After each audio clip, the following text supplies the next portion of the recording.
May 31st, 2017. Welcome to another episode of Redacted.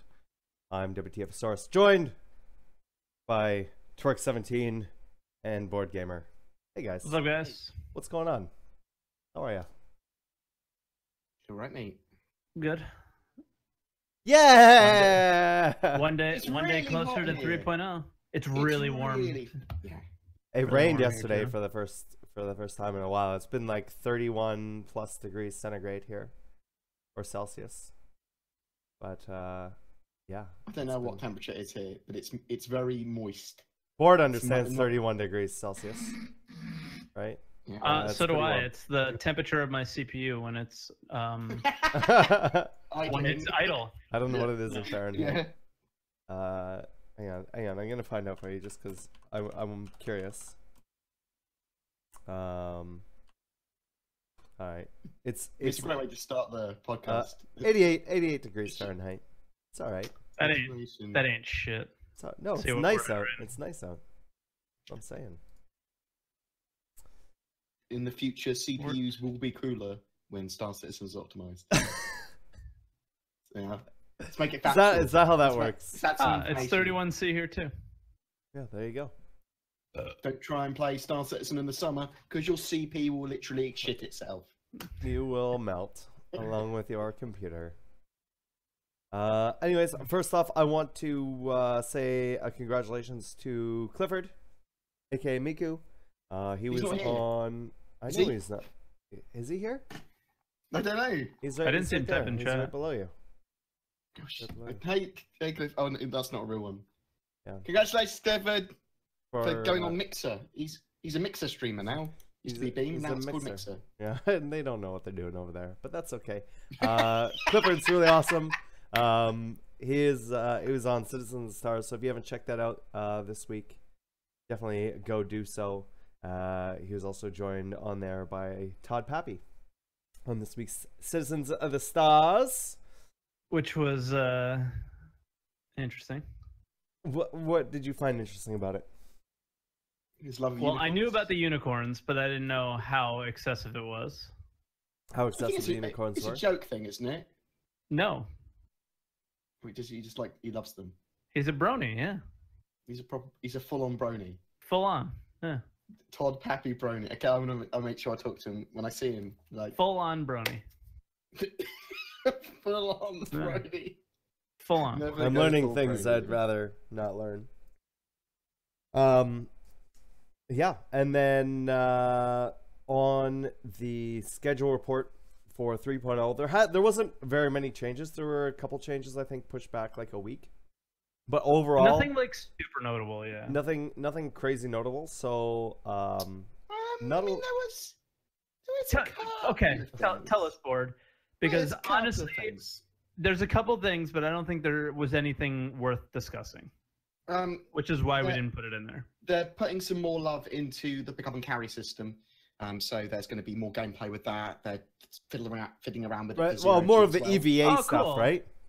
Yeah, the EVA It's not- 0G. That's going to be EVA, but also looting other people's ships and getting that cargo into your ship, like picking up some boxes and putting it into your. Yeah, because they That's realize sort of that important for people that. want to be able to do that, and I think Yeah, that's why. yeah. Like they know that people want to be able to move things from ship to another ship in E EVA.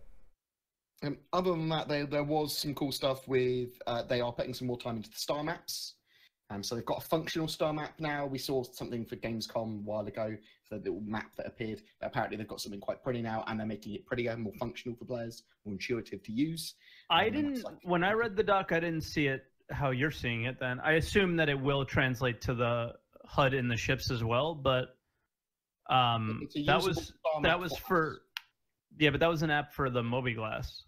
So I'm thinking that app is actually basically what we're going to be using to control where our ships go and planning courses, Yeah, mostly. Anyway, yeah. I'm not sure. Was how it an app for the MobiGlass? I guess it was.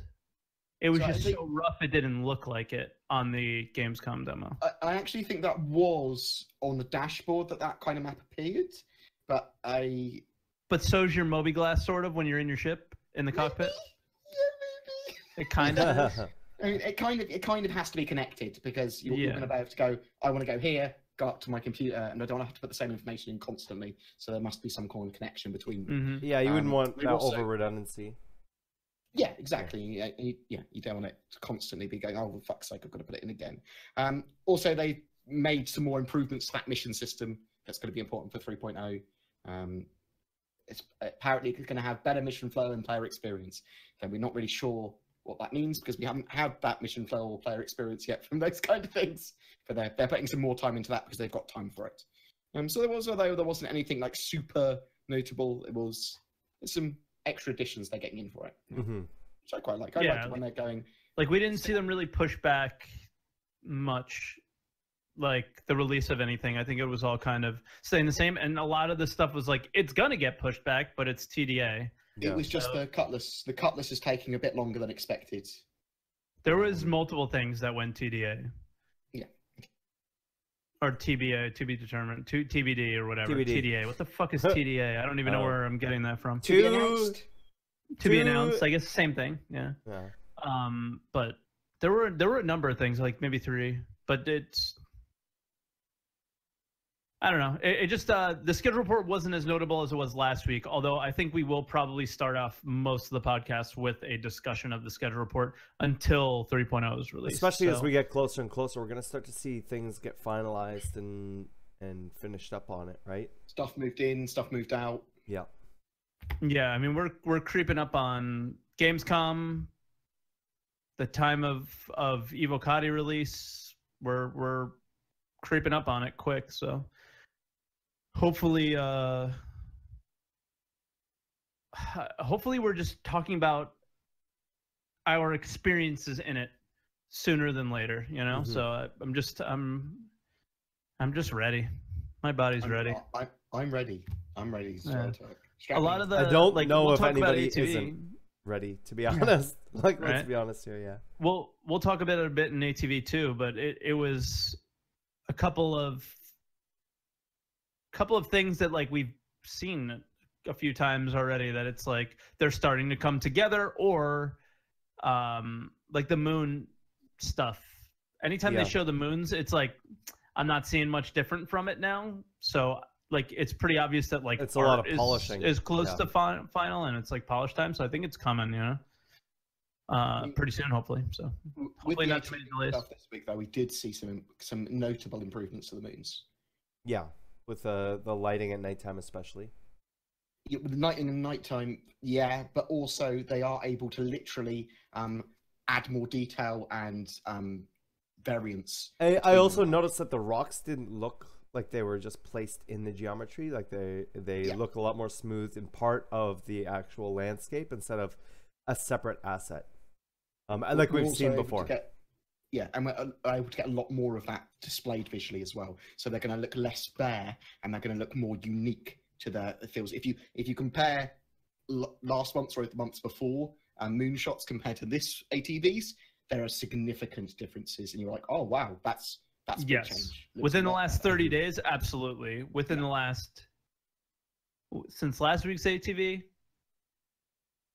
I think there's been a big change since last month's, whatever. Last week's. I don't know. Okay, yeah. So like, is Sullen the one with the geysers? I think Sullen is. Yes, I think so. I think it's Sullen. There's gotten everything. I feel like it's not yellow. The same video. Yellow's the ice one. Daymar is Mars. Yeah, so it's Sullen. I feel like Sullen's looked pretty much the same the entire time they've showed it. I haven't seen much of a difference in that one. Since they put the geysers in, I'm not seeing the difference. And they've went through that video a bit. I mean, that's the one that's most like our moon, though, and it is quite like a moon, like a standard lunar moon. There's not much atmosphere, so there's not much to it, I guess. There's not much to it to change. It's probably what it is, you know? I bet we're gonna open it up and be like, it would be the most popular, best moon. Be like fucking amazingly beautiful. Well, maybe it'll have the coolest gameplay on it or something. Yeah. If if we're gonna get the type of gameplay like we're hoping, I don't know. I literally get a depression, anxiety based on the colors on my screen and how I relate, and I think a lot of people do actually. How you relate to the environment that you're playing in. It definitely affects people. Daymar for me, like that is the most appealing to stay on and to move around on. The grey barrenness of Selen, I don't like it. I don't like it. It makes me feel cold, and I know that's what it's supposed to convey. Yeah. I don't like it. It isolates me. It's weird. Like atmosphere. The atmosphere. I think most people like Daymar just because of it's Marsy. There's the landscapes are really interesting to look at. So like obviously yellow was like really cool when we saw that, but Daymar is coming along the best. I think that might be my favorite. Yeah, probably the one that I would go to first out of the three. So you can come to my house on Daymar, mate.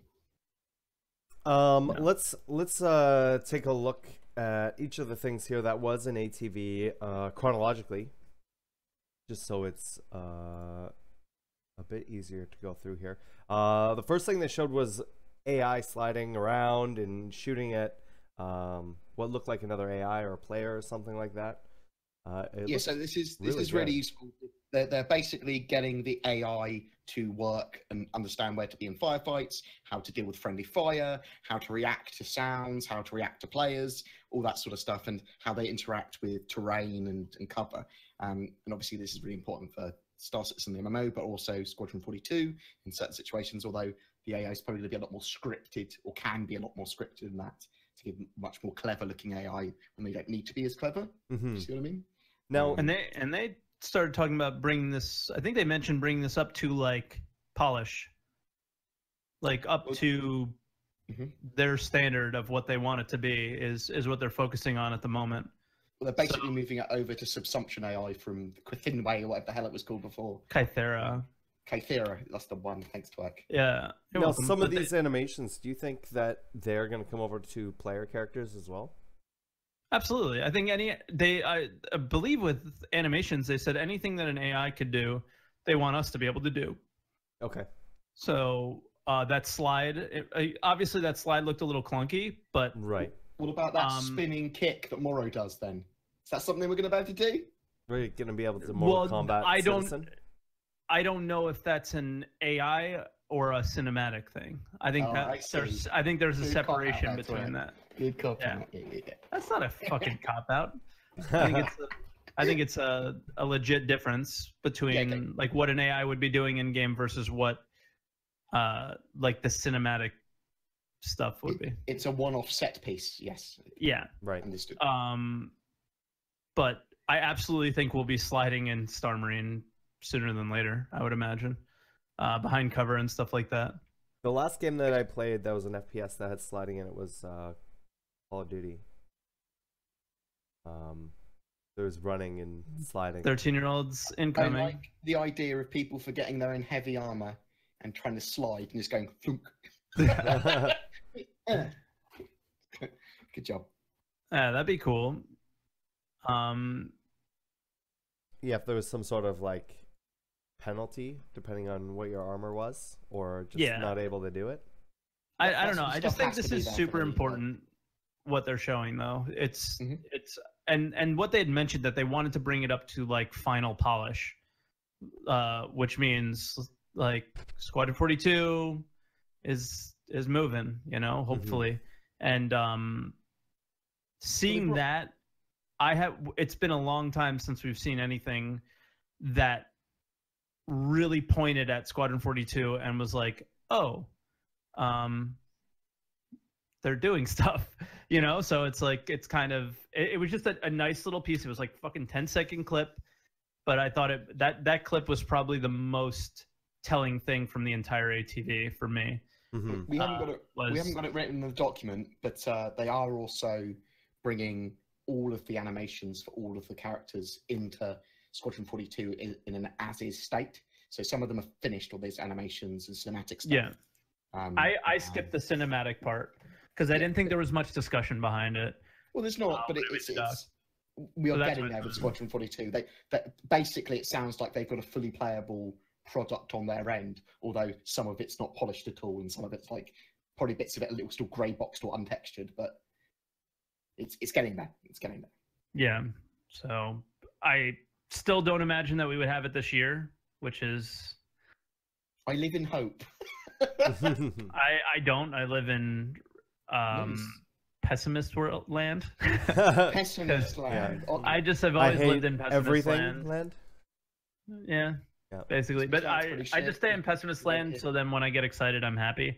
I just imagine it won't be around this year. Cautiously pessimistic is fine. It's right. I think it's right. I mean, like, you're allowed to look at it, as you said. Well, it's probably not coming this year because they haven't said it's coming this year properly. They haven't reiterated. Well, that's true too. And I just like to be on the glass half empty side of things, just to be happy when it's not, and to be content when it is. I don't know. It goes back to like when I played poker. I would not get excited. I would purposely suppress my happiness when I won like $1,000 hand. So when I lost $1,000 hand, it didn't feel as bad, right?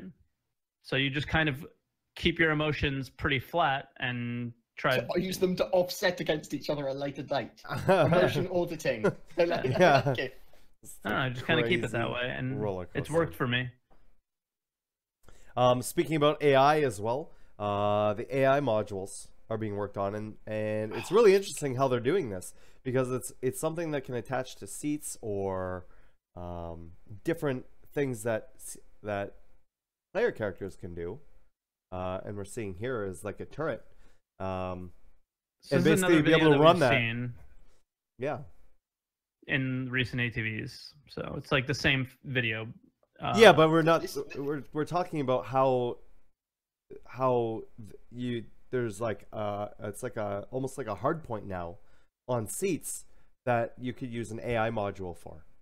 So the idea here is that potentially anything that's an operator seat could be used by a player, an NPC, or an AI. And there's a big difference between an AI module and an NPC here. So AIs are probably going to be dumber, or take some more power, or I would say it's the opposite. Heat. I would say it's the other way around. I would say that anything that's AI would be something used for like security turrets or something like that, and they would be perfect. I think we're going to get the ability to have AI modules on ships, and they're probably going to be dumber. So in lore with Star Citizen, I thought the NPCs would be dumber though. Well, I think they're going to make mistakes. They need to have the best possible thing as humans. It needs to be the best possible option. I disagree. And in my opinion, it should be the other way. So you think? Well, then why wouldn't you? Then why would you ever play with your friends? But that's not to say that you could use AI. It's saying that they would use AI for defensive things, or for maybe for example, there's a system that you're just not allowed to go into. It's not ready. You're not allowed to go into, but they're not going to close it off. They're just going to fill it with AI, where it's like you can't do anything about it. There's nothing you can do to fight it. That's how I picture it. When I think of AI, I think of perfect accuracy, and everything that AI would do is actually doing in game, whereas NPCs would want to emulate other players, so they would make mistakes and falter and have that kind of stuff. In lore in Star Citizen, though, I believe that AI, they've never really cracked it properly, and it's like they try and crack it every so few years, and they always fail. And it's like we've got this kind of dumbed down semi-AI thing, and I think that's what we're going for here. It is quite possible that they are going to use it for defensive measures for stations, and it won't be accessible to players. But the way I understood it is that it's an alternative to having an NPC that may have some extra requirements or restrictions, and is probably going to be dumber, although they didn't actually say that. That is just me assuming. I feel like you might be reading into it too much, where I think when they're talking about AI, they're just talking about their AI code. So like, I'm assuming that Soros, that could be the other you're saying thing as NPCs, well. You're thinking like the Vandal that we fight in Vandal Swarm. I don't consider those NPCs. I'm considering those AI. Right. Yeah, and that could be very much the AI case. sits in the seat and is able to touch all of the AI modules that they're putting in, which are turning on your ship, using the turrets, firing the guns, firing missiles, opening doors, closing doors. And that's how I initially understood it as well. That will certainly be true of certain large ships, especially AI-controlled ships. I mean, why not?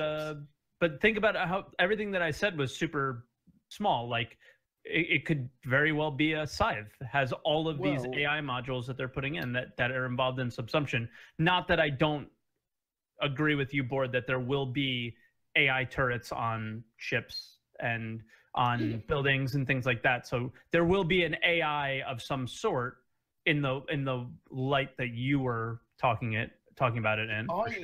Until you said that, I would have assumed that those Vandal in ships were NPCs. Now, maybe I look at that's not those the as case, AI. though. Well, they might be AI because it would be simpler for them to do them as AI. If they go, these are never going to leave their ships, they basically can't. Let's have them as AI rather than an NPC, which is effectively controlling the ship, which is different, kind of. So maybe you're I feel right. like an NPC is a form of AI. It's a form of an AI, but it's like saying. a player that's walking around on a planet, a player that might give you a mission, a player that can interact with you. Yeah. It's a player. That was my understanding of it as well. Well, this is specifically talking about AI modules. AI modules are completely different than AI. AI modules are the things that allow, like you said, Board, before, that allow a player, an AI, or a player and an NPC to basically use the same type of systems, I believe, is how I understood it the way Brian said it. And he said it in pretty layman's terms, I thought. But yeah. I just want to remind everybody that if you have a question for myself, Twerk, or Board, or all three of us, we do have a Google Forms that we need you to fill out. We will address those at the end of the podcast. If you'd like to see where that form is, Anna just posted in chat, but you can also bring it up at any time by typing in !question. So just letting you guys know, I know I've seen a couple questions directed at me. I will not be answering them now, but I will get those at the end of the podcast. So make sure to fill out those forms. Moving forward, they also updated all the doors to version 2.0. And we know this is something they've been working on for a while. With the different atmospheres in ships and in buildings and things like that, especially in space. But it's interesting to see that they were talking, I believe they had 2 or 3 people dedicated to just working on this. Yeah, so the doors are quite important for them because they actually go onto a lot of things. Everything gets moved onto this item system 2.0. Mm-hmm. If it's an item or has some form of function or is a usable, everything is going to be an item 2.0. And doors, they're now modular. They can use them for lots of different purposes, and they're getting them ready for hacking, breaching, and the room system. Yeah, that was the big thing that they had mentioned with it, was that, like, yes, the air can travel between the two things. We've seen that forever, but it was really important to get this done because they're working on the breaching and hacking systems, and this needed to be done before that was ready. Before the breaching and hacking was ready. So, like, it was essential that they got this done in order to get those systems to work. Right, because the way the doors work now is by the switch. It's not by the actual door. Yeah, right? It's by going through. System. Yeah, so like that's why you see like people without flight suits on outside. If you can glitch through the door, if you didn't use the switch, you don't die. This would not allow for that to happen anymore. But I think what was so important about this is that they had mentioned breaching and hacking, which is that tangible gameplay that we've wanted. It's like, wow, doors, wow, like not that big of a deal, right? But when you start talking about breaching and hacking, then you start having your mind race about, oh wow, like, okay, we don't have planets to land on, and we don't have the 3.0 that they talked about at CitizenCon necessarily, but I can imagine,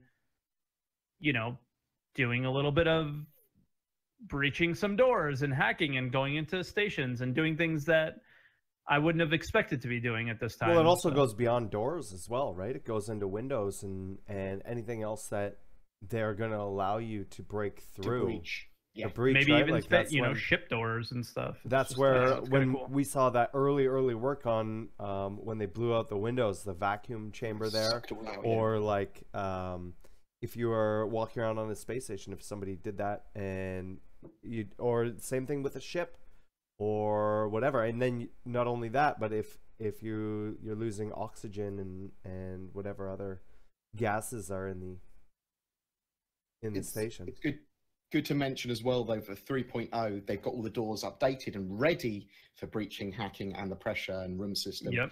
but we're not going to have the pressure room system and all that yet, unless they're No, able to the doors get need to it. be done in order for them to complete that Yeah. stuff, which will be at a later date. Yes, So until then, we'll just probably to make sure we're clear. the faked death zones where if you press the button at the wrong time, or even if you just go outside, you'll be dead rather than losing oxygen and dying because of that. So, it's still faked.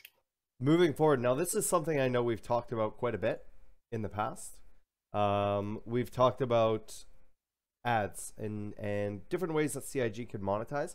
Now, this necessarily didn't touch on that. It did and it didn't, right? They showed that they have this and they can use the render to texture and they can do all kinds of different cool things. They showed like the warning thing with the Vandal strike and all that other stuff, but in-game advertising panels and billboards. And not only that, they seemed to have like a transparency to them as well. And they suggested that it would be unique to your character. Like, yeah. you walking So like past when them, you which walk is- like- by, are you'll they- know that you like Aegis ships, which is like, God Wait, damn, wait, dude, are they just Google gonna still use? exists? Do you Are they like just gonna anime use- porn? Are they just gonna use Oh, Google God, ads? Tomoya Boo. Just Google ads, and they just know that I was looking at like, you know, puppy collars or something like. The other day, I was like, "Oh, now you can go and buy here." Now It's you're like, into bondage. yeah. stores. Now I'm into It's just- bondage apparently. Yes. Yeah, You like dog Yeah. collars. Yeah. Oh, God. yeah. So like, oh, go ahead. No. I was just gonna say, like, when you walk by, it'll obviously just have a Drake ad, you know, and if I walk by, it'll have a Misk ad or something like Do that. you like piracy? Oh, Now, Um, this does extend into using this space for real advertisements. And they've talked about that. Not just in-game stuff, but bringing sort of some of that real-life companies, like what they did with the AMD Omega, and bringing that into the game. Now, the other thing, too, is we're seeing a lot of these little screens all over the place here. I think it's excessive on I purpose. think it's excessive on purpose just to show what they're capable of doing. Yeah. Like the floating screen looks weird to me, the one that we are seeing right now. Whereas the circular ones or the ones mounted on the wall or the windows aren't too bad. But what are you guys thoughts on that? Like I said, I know we've touched on it before, and I don't want to spend too much time on it. But in terms of those in-game ads, and seeing the As long size as they that they do would it like be, AMD, I'm okay with it. But as long as it's all in law, like Yeah, I don't mind them. absolutely. It's like as long as it's appropriate ads. AMD can talk about the new Ryzen as long as the ad looks like it's in the verse for Star Citizen. I've got no problem with that. If they want to Yeah. augment the amount of money they make in game like that, great. If we can earn some money, possibly even from I've got a Hully, maybe I can make some real income by renting my Hully to AMD. I don't know. You might have to make you. It's more likely you'd make UEC and stuff than that. Because I love what they've done there. Is like these are going to be on the sides of ships. as long as they're not as excessive as these, which, like we just said, I imagine that they wouldn't be, then I'd be okay with it. I mean, this is like that episode of Black fucking Mirror, where you walk, there's an advertisement, right? It's kind of ridiculous. So I wouldn't want it like this. I like the danger thing. yeah.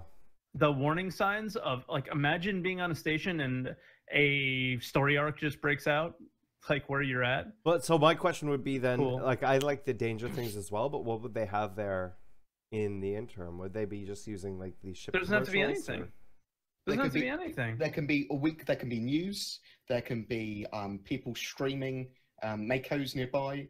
You could switch channel. I mean, there could be lots of stuff you could Yeah. have on there. But news. Are you and sure? You would alerts- also be able to use like browser windows. Yeah, I mean, you could have stock market stuff on there. There's loads of quite useful stuff that you could have that people would actually look at. But the idea for me is to having that tech with render to texture and living areas on ships, you might be able to convey complex messages with cameras to people. Like you might be able to go, look at what we're looking at. This is a fleet nearby. Just go Right.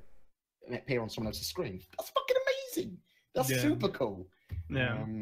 So Yeah. I think the advertisement part is the least exciting of it. It's what Well, else they can do with this. it helps fill in the verse, doesn't it? It helps make it more believable, more immersive. Of when you course, like walk look around- at ArcCorp, right? Yeah. when you walk around ArcCorp, it's not excessive, but there's ads around, and they make sense, and they don't take away from the game whatsoever. They add to it. This, what we saw again, seemed a little bit excessive, and I imagine I think that's on purpose. Tone it down. It's only excessive because they showed each. Yeah, there was the floating one, there was the big TV panel, and then there was the round one. They basically showed different types for us. I think was what they were trying to portray. Of going down a street in some sort of Banu province or Banu station where there is just hundreds. It's just crazy like that. Yeah. Yeah. Like if ads to you constantly. Yeah, like there's some cool stuff they can do. Yeah.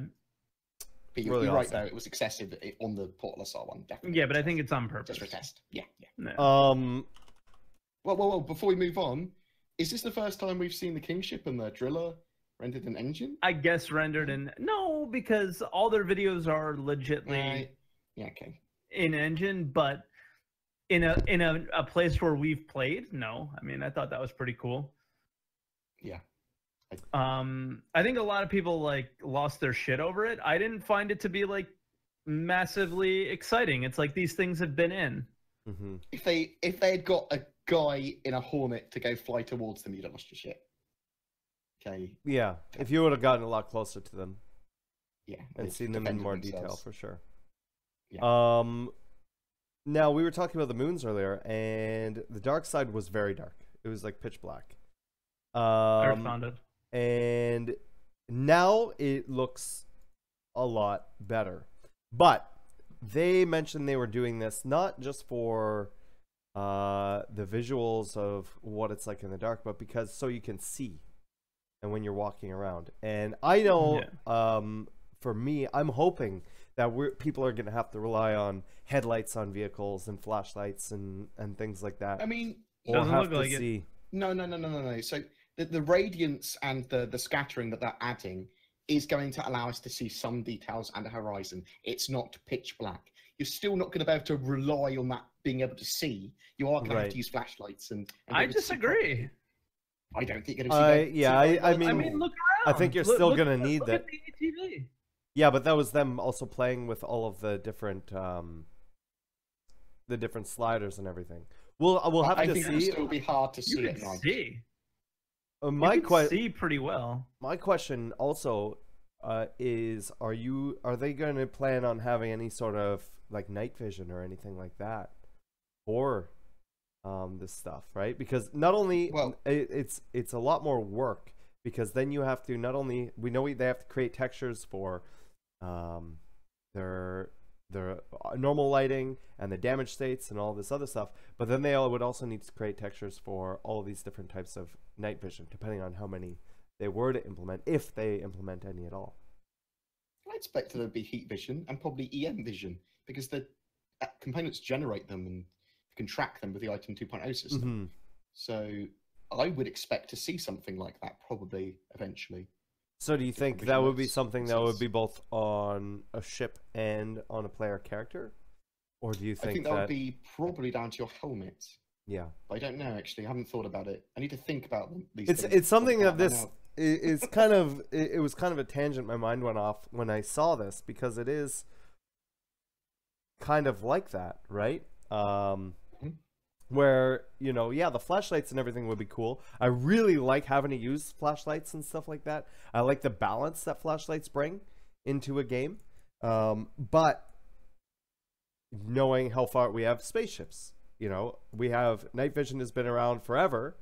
Is that obviously we have drones and things like that as well. But is this going to be something that we are going to have access to with our characters in the game? Is something like night vision that'll make it look like we can see all the details without having to give ourselves away with a flashlight? I think that my personal expectation is that some helmets and some things will have a night vision mode. But we'll give up something else, right? Well, it will take a slot in your helmet, or there'll be some sort of issue with that. Also, if someone shines a torch in your eyes when you've got night vision on, it's probably a bad idea. Right. Isn't there something like that with Battlefield, like Battlefield 4, right? Like if you were using a certain scope that had the night vision and you shined your sniper thing in their eye, it blinded them. I believe that was something in Battlefield. That makes sense. I don't know. I'm not sure. I've never played it. That even going into flashlights, I would like to see some variation with that. You know, red is low visibility, right? So you can see your area, but it's harder for people to see you from a further distance. Dazzle lights, I really love the idea of in any FPS. What are dazzle lights? Dazzle lights are strobes. So it's a light on your weapon or on your helmet that would just strobe them. So it's like you can't focus on where they are, but they can still see you, and they can aim. So it's harder for the enemy to hit you because it's like flashing in their face. And the difference between dark and bright, their eyes can't. It's just a lot harder to focus on where it's coming from. They just know it's in front of them somewhere. Now, would you rather it be darker where you need something, or would you rather it be similar to the kind of like the lighter versions that we're looking at now? Personally, I would like it to be dark and fucking scary, where I can't see much further than a few feet in front of me, and I need a flashlight to see anything, and something might pop out and jump at me. Like one of the cool things about a place like, I don't know, Kovalex, right, is that eerie feeling with it, and I kind of think it would be really cool to have that eerie feeling on the moons. I would like to be able to see the very faint outlines of the horizon. Of the horizons, yeah. But that's pretty much it. Like the darkest. If you for example, you could see if there was somebody driving with their lights off and they were driving right on the ridge, you would be able to sort of faintly make that out. But if they were driving and only hear them, well, I still, if they're on the ridge, you should still sort of be able to see them on that horizon. Yeah, if they're on the horizon line. If they're not, if they're on the side of the mountain, where if during the daytime you'd be able to blatantly see them, but at nighttime you wouldn't be able to see them because they're not silhouetted up against the horizon. Yeah. So I like the silhouetting. Yeah, there should be a conscious choice that you're using a flashlight or not using a flashlight, or hiding. Like, I am hiding here for someone to come past, and it's dark. I've planned this. I'm going to take him down. Like that. Yeah, and if you're sniping, you charge your sniper, but that gives you away. Yeah, there's exactly. all kinds of night things. Fighting is going to be amazing. Yeah, like it's going to be Daisy. Yeah, it's going to be Daisy this game. Don't know what this is. Oh, this is the Delta Patcher, I believe, right? They talked about it, and it's going into internal testing. It says it right there. No, it says they finally talked about it and going into internal testing. It's finally happening. Could be some time before we get it, but still, I don't know what that's talking about. I assume that's talking about the Delta Patcher. Hold on, let me make it larger for you. You assume correctly, Saurus. They were talking about an internal working model of the Delta Patcher. Oh, I didn't have that. I was hiding that whole category is hidden for me. Yeah, that's why it's fine. It's fine. I was scrolled over by one because that stuff isn't normally irrelevant to me. But yeah, so Delta Patcher, which is really exciting. Thank God it's finally. So does that mean that everybody has it internally? You think? So I believe they're all using it internally. I believe that. Yeah. And now they're testing it. At the very least, it's being tested internally, because he mentioned they were going to be testing it, and then later in the episode of ATV, he said QA has been testing it. Yeah. So it's taken finally the next step of being created to now being tested, which is massive. Now, does that give us any sort of timeline on when we're going to get it? Not necessarily.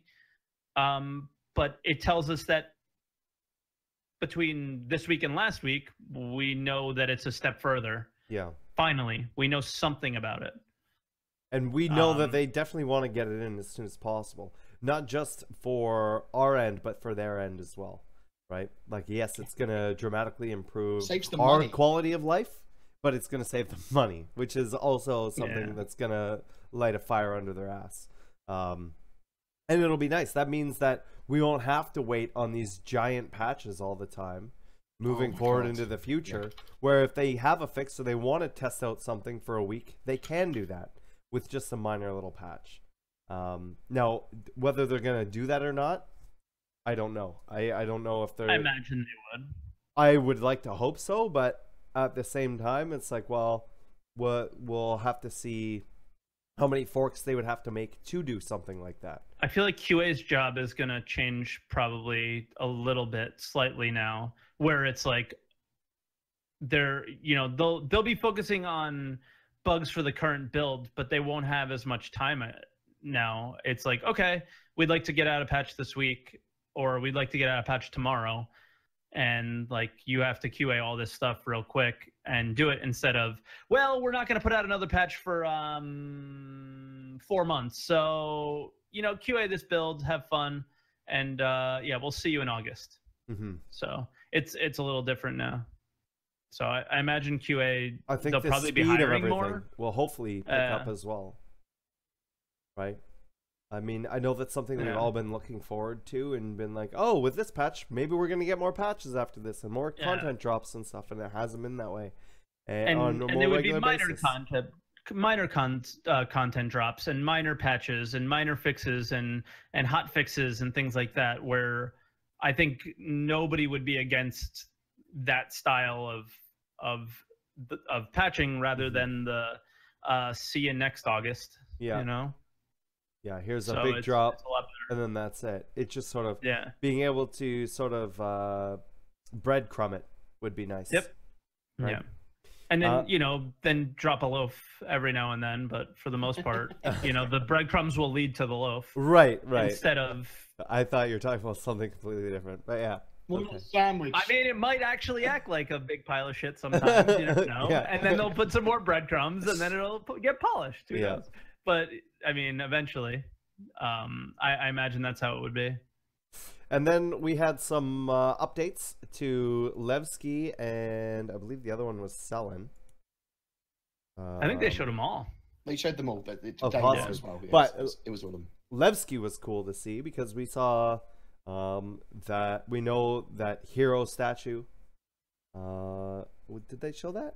I think they showed that.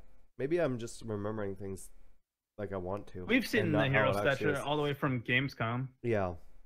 But just like more of the detail inside. And this looks like it hasn't had some of the assets placed inside of it yet. Like any of the storefronts or whatever. Or maybe that's just an empty space. I'm not sure. And I'm not talking about...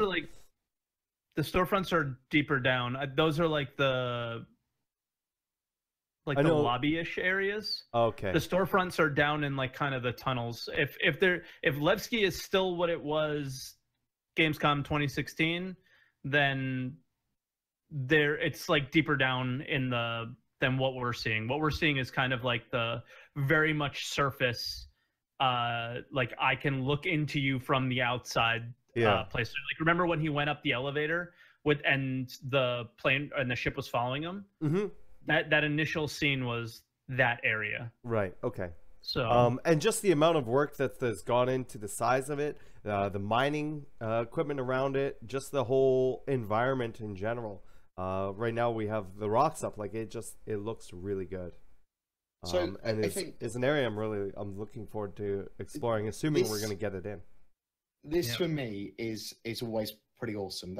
There's some stuff that they finished and they're waiting on for 3.0 and later versions of Star Citizen to be released. In the meantime, the teams that are working on certain areas that have pretty much completed their jobs for 3.0 continue to improve it and get stuff added for later releases. And they were like, well, let's put it in now. Let's make it prettier now. I love that. It doesn't even appear on the schedule report. It appears in like these monthly reports. Yep. On TV, they go, we made this prettier. We made this better. But it's something they don't really hammer home. It's like, oh yeah, and people would just assume if they didn't know otherwise that it was just supposed to be in there anyway. I find this. How about this? I'll pose you a question now. With the Delta patcher coming, do you think we would see a lot more of things like that? Where okay, we're waiting for Levski to come in, so let's polish the shit out of it. Now in the future, okay, let's say the next. I can't off the top of my head, and Bored, you're an encyclopedia, so you might know which landing zone is set to finish first out of the actual landing zones that are in Stanton. I would imagine it would be Area 18. No. I don't know. Does it? I imagine it'd be like Hurston, because Hurston's kind of the most basic out of all of them. Now, I'm going to make an assumption and say Hurston, okay? Okay. They get Hurston playable. It's in, I would imagine, right? So instead of it getting polished, they might move on to Microtech. I would like it to be like that. I would like it to be like that. Me too. It's not going to be like that. Which is why I posed this question. It's not going to. I can tell you right now, that's how I expected everything to be in this game. I expected things to come in. And they haven't done that ever. I expected ships to come in as untextured white models, right? Just to get the gameplay mechanics in first, and then worry about all of that other stuff. But that's not how they've done anything. They don't release it until it's as close to perfect as they can, and then later on, if they come across another technology that's better, then they'll update it. But otherwise, from a visual standpoint, they try to have everything as polished as possible before it comes in. Everyone said Area 18 is scheduled for 3.1. I find that kind of funny. Is it Area 18 or is it ArcCorp? It's both. Okay. It's ArcCorp. I think they're specifically making Area 18 the hero zone. Because you remember the discussions that we've had of, I would have thought ArcCorp would have been the last one, and if I remember correctly from the schedule report, Microtech was the last one. Microtech was around 2018. Yeah, Microtech is currently a stretch goal for 3.2. So it's Crusader and Hurston for 3.2. And which was like around 2018 from the initial 3.0. Oh yeah. That's very possible that's 2018, to mid 2018. But we'll have to see how it goes with the rest of the stuff. Also, the schedule reports, especially with 3.1 and 3.2, items in here are going to get moved around. Yeah, they're going to swap. Literally swap and move back past 3.2 and all sorts of stuff. But I like to see 3.1 getting a integration of Area 18 and then a slightly wider ArcCorp. It's basically what I think is going to happen. I agree. And then flesh out more for 3.2. But I would really like to see it that way, which is why I posed that question. Was I don't know what the obsession with polish is. Because really? Is that a true statement? You don't know what the obsession? I can tell you what the obsession with polish is. At this stage, I think when there's other stuff. At this stage, I can still tell you what it is. The prettier it looks, the more people are going to be able to say, "Oh, hey, look at how pretty this is. Look at how good this is," and it's going to bring more positive attention to Star Citizen in general. Do you see that being more as an incentive for people to play and to get more attention than progress on other areas? I think so. But then they go into the game, Saurus. I know it sucks. I know it sucks. It sucks, but that's the thing. Like, in the most positive way. No, like, I hear what you're saying. So beautiful. It's on the front page of Reddit because of all these fucking cool things they did. And that's what they want. Props to CIG for everything they did. But then literally you go in the game and it's underwhelming, and then people talk shit. Yeah. And then so I feel like it completely undermines itself. That's the thing, is once somebody has the game, that's all they want at this point, right? At this point, but when right, so that's what my argument is. This isn't something I agree with, but this is why why they're doing it. You know, you have all these beautiful videos that you can make out of it. You have all these screenshots that are all these enticing things. So people are like, oh yeah, you know, maybe I will pick up one of these Star Citizen, a package of the game or whatever, and they get in and it's like, oh fuck. But then they're like, oh, I guess it is an alpha, but it still looks amazing. And you know, a lot of times I see all these screenshots on Reddit or whatever, and the screenshots look better than what it actually feels like it is in game, even though it's a real thing, because it's only the one frame. Exactly. Yeah. But so that's why they do it. I think it's that way. That's why we don't have the white box and gray box of things in game right now. Because that's what I would like to see. I would like to see the white box and gray box of things if the mechanics are in there to support it. But we were talking about Levski. Look at how Levski was at Gamescom versus what it looks like now.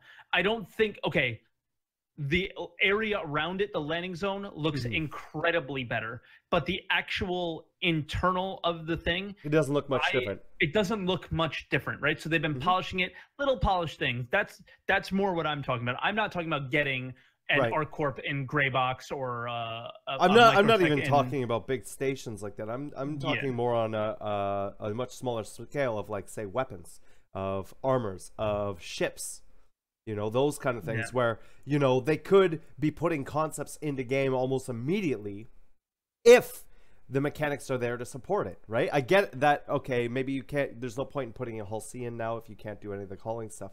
But for example, like, what's a fighter ship that came out recently?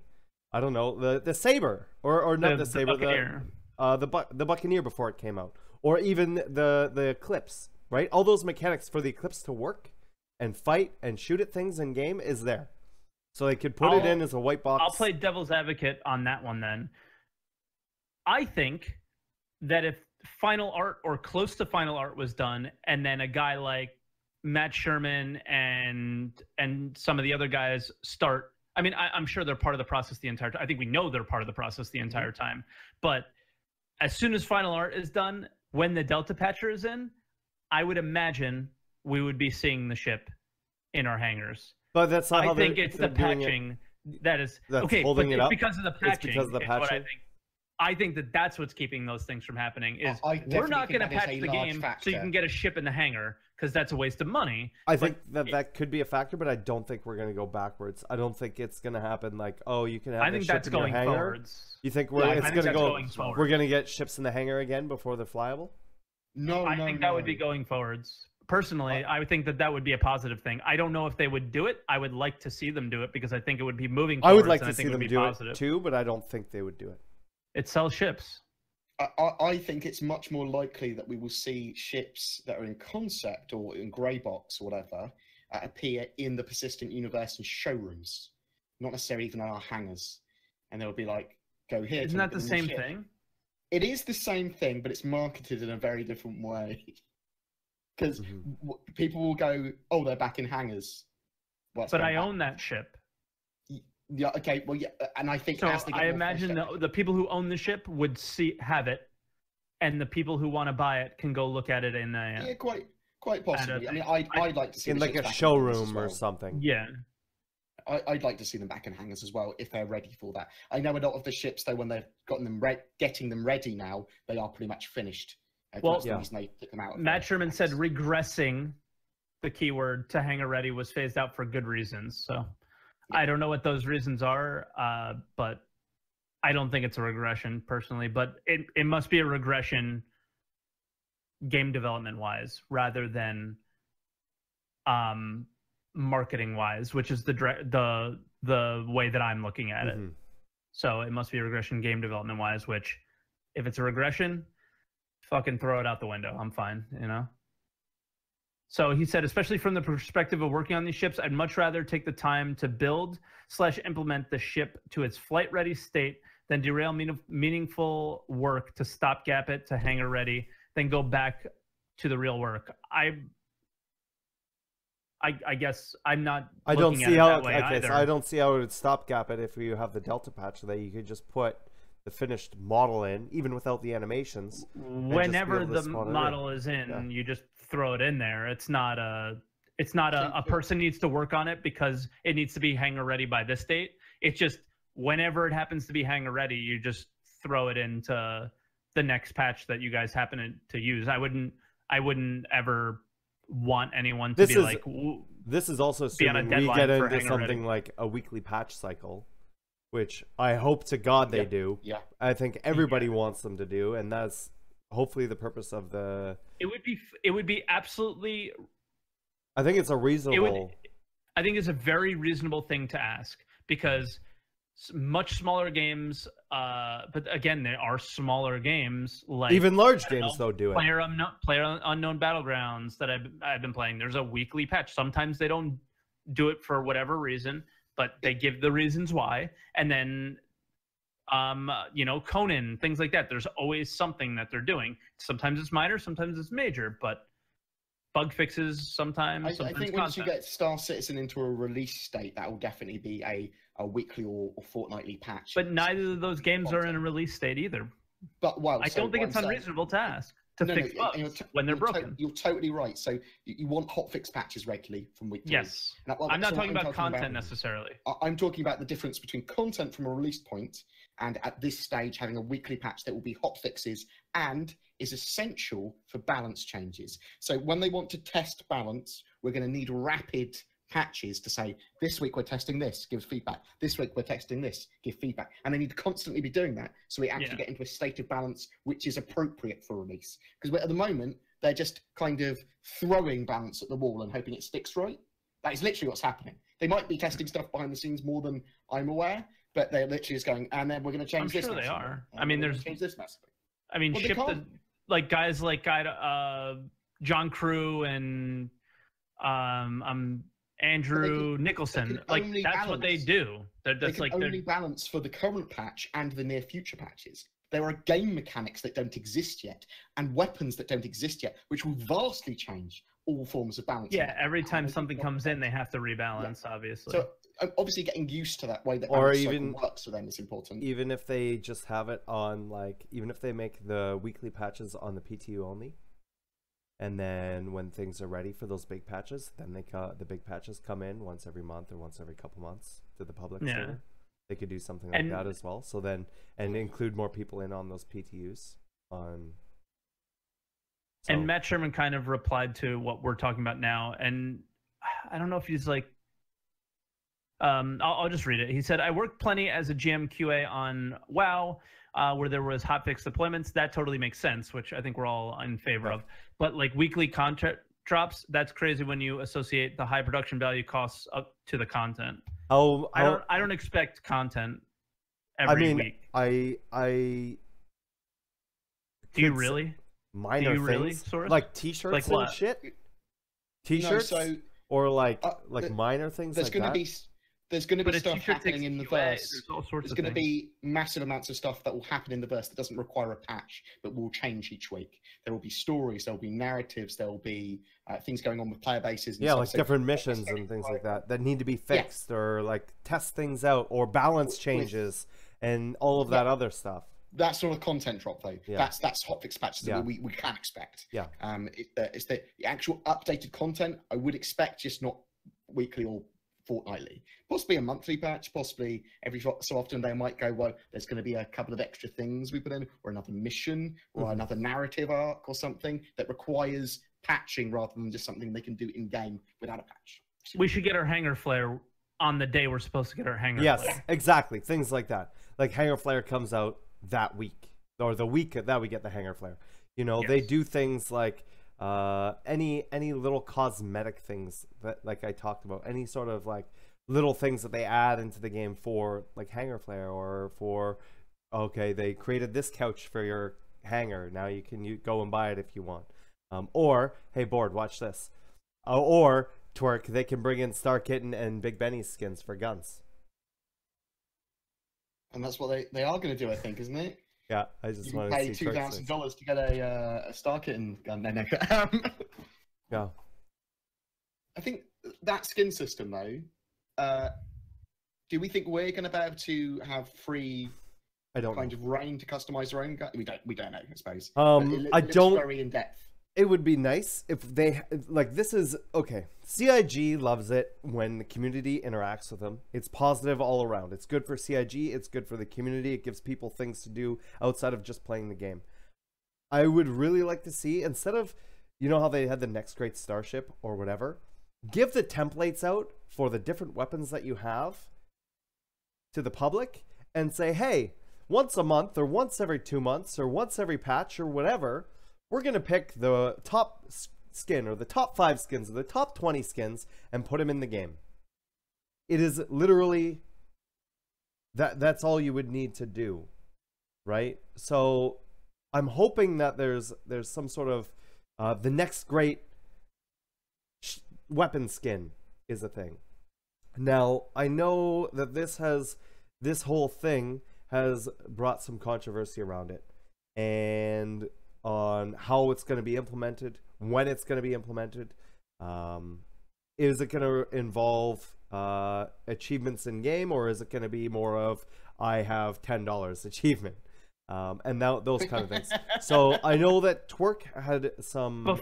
But before we get into that, we need to talk about why they showed this on ATV, and they showed it on ATV because they wanted to explain that they're testing this because they want to be able to customize weapons, and they're testing I guess how they want it to look and stuff like that. But they're not doing it for the reasons that we're about to discuss, like crates in CS:GO. The reason they're implementing it is because they have all the attachments and everything going ready. Skins are going to be like an attachment, and that needs to be on the base of the gun instead of having to do what they're having to do with ships now and go and rework them, you know, a year down the road or 2 years down the road to get that working with them. And we're talking about like a desert camo versus you know, for Daymar versus a winter camo for Yella. Yeah, like is what it sounded like to me. Like we're you know changing the icons or whatever. The skins themselves as individual skins, whether it's a black skin or it's a pink Star Kitten skin, is more irrelevant to why they were showing this. It's just to be able to customize, period. Yeah. Because I think that customization on that level helps drive the economy in games. Yes. Like, once you've got to a certain level, I want to look as badass as possible. I got a lot of money. And I want to look as ridiculous as possible or whatever. I want to look how I want to look, and I'm willing to spend the money to do it in-game. And you want those cosmetics to be relatively expensive, and you want people to go, fuck me, that guy's got a because he's dressed up as Star Kitten. And when you say expensive, you mean is like a good gold sync or a good time sync, or it's something like you earn a UEC sync. It's like something to show off because you got some sort of achievement of 200 headshots, or you have some sort of achievement of whatever, you found this place first, you were something like that. But no, I don't want to see it that way at all.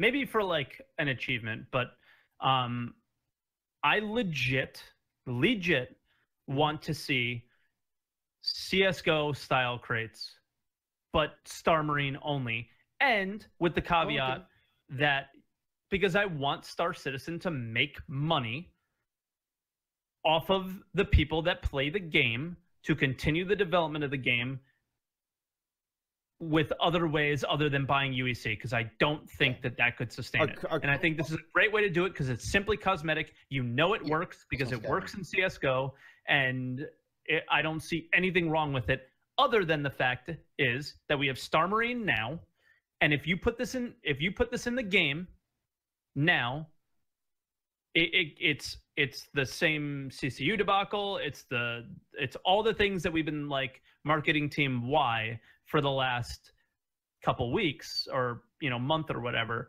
It's not the time to do it, but at some point I would like to see CS:GO style skins with maybe keys to open crates or whatever form of way that they want to make the money doing it in Star Marine only. I do not want to see a fucking Star Kitten gun out in the universe. I don't think people should be allowed to make Star Kitten guns if they want. I think it's like I don't know. I think it's a little immersion breaking for me. So that's my opinion. I don't want to see that. I want to see you buy a gun from a manufacturer and you can customize it in reasonable ways that make sense, and maybe not in others. I don't know. For me, that's not immersion breaking. Because for me, people are mad in the most lovely ways. Like it'll be like going to Neo Tokyo in the future, with everyone dressed up as like weird stuff. Like it's. Infidel Dog in chat said, if you can't use it in the PU, what's the point? Because Star Marine is a game like CS:GO in the Star Citizen universe. It would make the. This would be my argument. I have it up on stream right now. This would be my argument. I would want to see it both in the Persistent universe and in Star Marine. There's no reason why it should be limited, in my opinion, to just Star Marine. It would just be a decal, or it would just be a way that you you paint something, much like this real life Hello Kitty, pink and white, AK-47. And, you know, you could say, okay, well, that's only one. If we go back, there's a whole bunch of different ones. I won't say that. Here. I'll say something completely different. We're not in an open situation like we're shooting at each other with fucking pink guns. Nobody is shooting at me with a fucking pink It happens in real life, though. People customize their weapons quite heavily IRL. Because they're bringing them to the gun range and shooting them. That is true. That is at a gun range. Okay? So they want to look cute. The fucking girl with their fucking Hello Kitty gun, kitty gun wants to bring it to the gun range and shoot it. But if the zombie apocalypse breaks out, guess what the first thing that fucking girl is going to do? She's going to go down to the store, and she's going to get some green spray paint, and she's going to spray paint that kitten right the fuck off. So come at me, bitches, with everybody that said, whoa, well, people paint their guns now. When I'm flying in space and I actually want to shoot people, I'm going to have a black gun. Sorry. Okay, then but that's the thing, right? Is you are able to have a black gun. And if somebody wants to have a white gun or a pink gun or whatever, they can. If that gives them away, and like you said, it would be smarter for them to have a black gun, but they instead decide to be loud and obnoxious and have like a chrome fucking pink gun, then yes, you should be able to shoot them easier. That's why I'm saying it should only be in Star Marine, because Star Marine is an arcade game. It makes a lot of sense for Star Marine. And I can see that actually working for Star Marine, possibly. It depends how they market Star Marine as a separate product from Star Citizen, almost. I know it's the same thing, but it depends how they market that. God bless. I do, however, want customization of weapons on a skin level in the Persistent Universe as well. But you are obviously saying, let's not make it stupid, guys. Like with my org logo on it. Slap a fucking sticker on there, sure. I don't know how they stand. I mean, I'm always up for the most customization as possible. In some situations, though, that might be madness. I mean, it comes down to it's an MMO too, and everybody wants their fucking silly customization and wants to look different. This is the thing, though. At what point do you say this is okay, but this isn't? Right? In legitimate situations, what if we have a pink planet? That pink would work well as a camouflage. What happens if we have something that it would, a teal planet, and it actually legitimately would work as camouflage for something like that? You know, when black would stand out against it. Do you know, right? At what point do you say that this camouflage is okay, but this camouflage isn't? And that's where it gets. Who gets to make those decisions, right? And so that's where it's like, and no more skins. Unless I just think they should only be in Star Marine. That's the point I'm trying to make. Is Star Marine is an arcade game, and the silly stupid shit should be in the silly stupid game that people play for fun. I do see them working for Star Marine, but I'd like to see customization. All I'm trying to say. Outside of that, I'm just not sure how far they should go. I want to see how abused it is. Like, I want to see, if we open that customization up, is everyone totally crazily, like, immersionally breaking? Well, you know, people are going to be able to paint... Someone's a Japanese dragon, someone's a Star Kitten, someone's a furry, like... You know, people are going to be painting their ships and their armor whatever colors they want. But there might be restrictions on that as well. There might be a limited palette. There might be ways of going, hang on. We don't want people to paint the swastika kind of stuff. No. I'm not saying symbols. I'm saying colors. Okay. I don't think there's going to be a limit on the colors. There might not be. It might be based on hex code. So yeah. It might be unlimited. You know, and once again, that goes into, okay, let's say only the ones that can camouflage, but we know that there's going to be hundreds of planets and whatever. We're going to see... are a good example of that, aren't they? Where they do want them to be bright. Where they want them to be bright, or anything that wants to be visible. But as you said, they're probably not going to have all the symbols you want in the world, so it's only going to be certain areas of the ship you're going to be able to paint. And on ships, it's probably not as gaudy as it would be on someone wearing armor of a pink color. I'm gonna have a fucking conniption today if people keep taking real life today as the type of game that Star Citizen's going to be, which is more of an apocalyptic sort of situation where it's we're shooting at each other. we're scared of other, like, I'm walking down the street, basically, just, you know, I'm sorry, but a truck that is painted bright red and has the company name all, you know, colored in the way that the truck company wants it to make it look like, hey, I'm shipping produce. There's fucking apples and grapes and bananas all over my fucking truck. We're not going to do that in Star Citizen because as I'm flying between two systems, I'm trying not to get seen by a pirate. There's no fucking pirates on Route 95 between New Jersey and Florida. You know what I mean? Like, stop relating this game and the way the paint jobs are going to be to real life now. Stop doing it. I'm going to lose my shit. Because But there's nothing like that. It's still gonna. They're still gonna want to do things to make it fun and to be enjoyable for other people. But right? that's fine. But the point that people keep making is, well, I mean, people paint their vans crazy colors in the real world today, and it's just like, shut the fuck up. Just shut up. You're dumb. I'm sorry. Wow. These Twitter rants are the best. People. I told you I'm gonna have a conniption. I just told somebody to shut up and they're dumb. I don't normally do that, but you're dumb. You're dumb. My opinion is that you're dumb. Oh my God. It's all right as long as you say, in my opinion, at the end of it. It's apparently It's totally fine. It's okay. Oh, I'm triggered like hardcore now by that. I can see. If you can't tell. I knew No, that. I not knew taking the. you I knew back the to weapon that. skins would do that. That's why I said, "Hey, Yeah, Bored, watch because this." Source watched my stream. The second those skins came on there, I paused it and talked to her about 45 minutes straight. Oh my God. That was the best rant I've had ever. Good job, Twick. Okay, moving forward. What was your favorite part of it? The being part of it. Yes. Just being part here. of it in general. Yeah. They also, the second half of the ATV was about the Eclipse and everything about it. Yeah. I mean, cool. It's Cool. It's cool to see that background, and it's cool to have that history of it. In the future, for anybody who gets the ship or anybody who has the ship. And I like how they fill out some of the time with something like this. It's just not a ship I'm interested in. If this was a Drake ship, I would be all about it. But It's showing It's the for firing myself. mechanism in it made it less combat effective for me. I thought it was gonna. So the pictures of Yeah. the Eclipse suggest that it can fire all 3 torpedoes simultaneously. But then Concept the art. ATV discussion showed that it was does not not the do case. that. It's a single firing torpedo that then loads another torpedo, then loads another Yeah, torpedo. and it like So it's rotates. three. It's cool. It was a cool little animation that It's it had. cool, but it makes it different from the dive bomber that I wanted. Yeah, I you were wanted a dive expecting bomber it where to it be goes, an alpha strike and just drop Yeah, and then everything, gone. all ordnance, But all now in you've one got to hang spot. around for a lot longer. Going, I think it's very much like the F-117, where there's probably going to be an opportunity where there'll be like a carpet bomb type thing. Like there's going to be a like a sketch.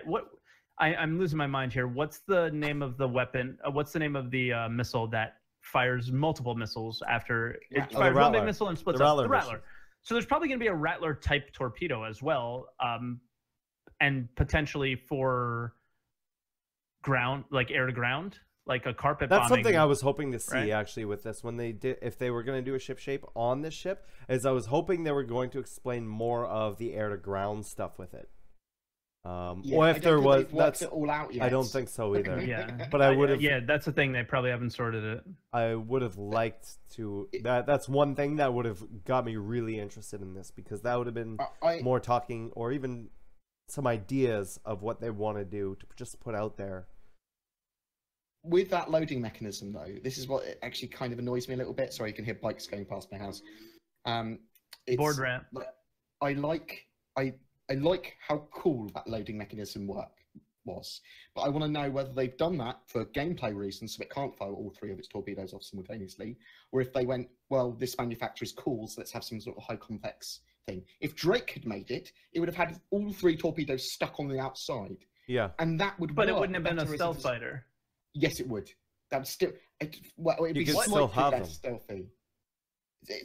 For me, it being able to fire that payload simultaneously is a lot more important than for it to be able you to would think load they like would a drop them out of the side wings or something instead of the hull.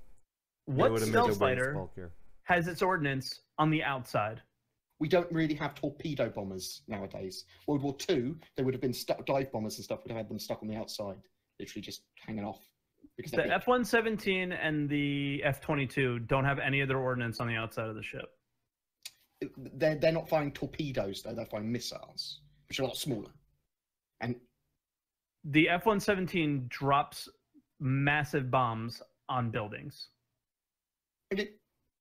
So the size of these torpedoes requires that loading mechanism. Yeah. But the size of the ship is probably significantly bigger than what an F-117 looks like, right?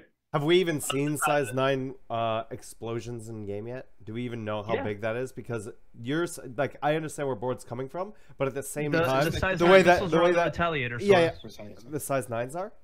I thought there were 5s. Okay, so sorry for interrupting, but that's why I wanted to hit you with that before you made your point. So the big thing that I look at it as, okay, if these giant ass missiles or something, you wouldn't want to dive bomb and drop all 3 because it would be no sense to dropping all 3 if the explosions or the amount of damage that one of these torpedoes, we'll call them, do to a single target, right?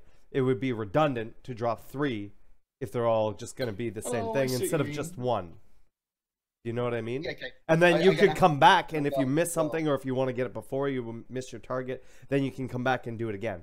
Or you can go back and do it again, depending on how big those explosions are. If it's something that could only take out like a small vehicle, then yes, you'd want to drop a whole bunch and be able to carpet bomb that kind of thing. And I would like to be able to see something in the future, if we're going to get the air to ground, which I imagine we will, that does some sort of carpet bombing like that.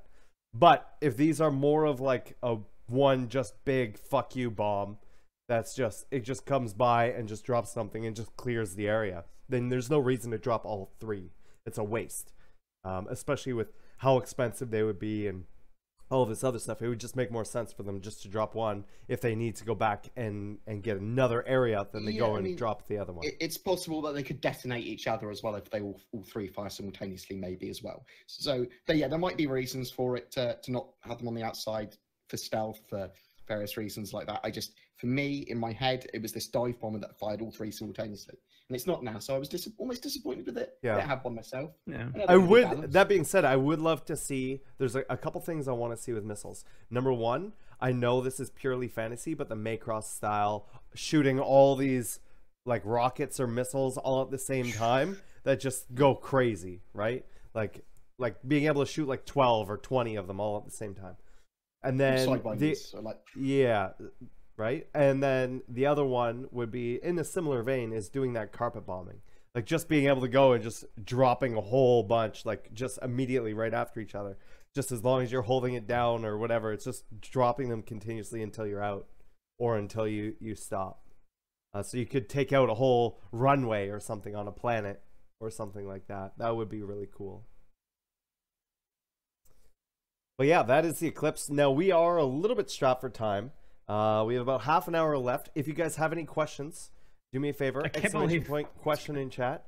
Yeah, I know, we always, these guys are like, oh, you know, it'll go by quick this time. It's like, oh, we'll always have something to talk about. Don't worry about it.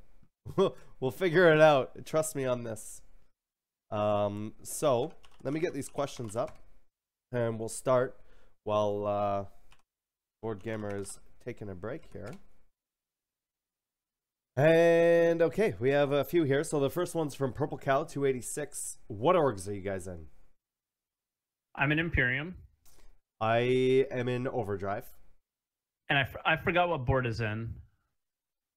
Board is in. We can ask him when he comes back. Yeah. I'm in loads. What is your main organization? The main one I'm in is called Nomad Black, which I'm using to do gameplay with my mates. And that's your organization, right? It's technically I started it, but it's not going to be run like I own it. It's going to be run very Roman Forum. I think. But you're the one who created it, is what I meant.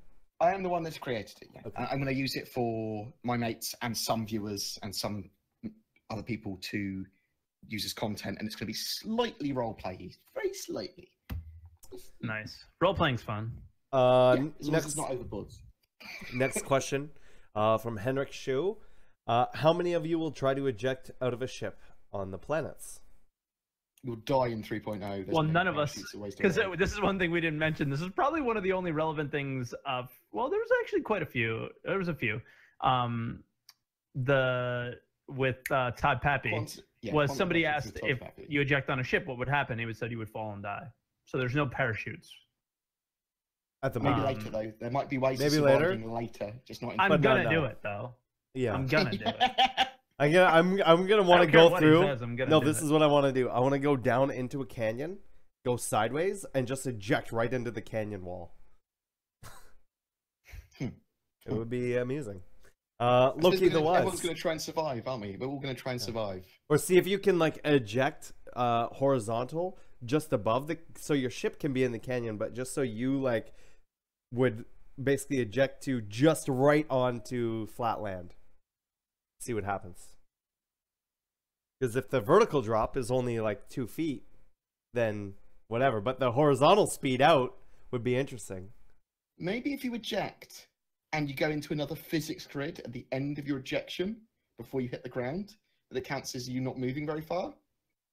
Maybe. Maybe Or you'll like have the to you'll have to eject through a parked caterpillar with its doors open. Always quite considering. What you... Just listening. Just thinking. Thinking. Okay. I think you're gonna die every time. But we're gonna try. Well, all we're the options. gonna play with it, and we're gonna see what happens. Loki the Wise Glass half empty, mate. Glass half empty.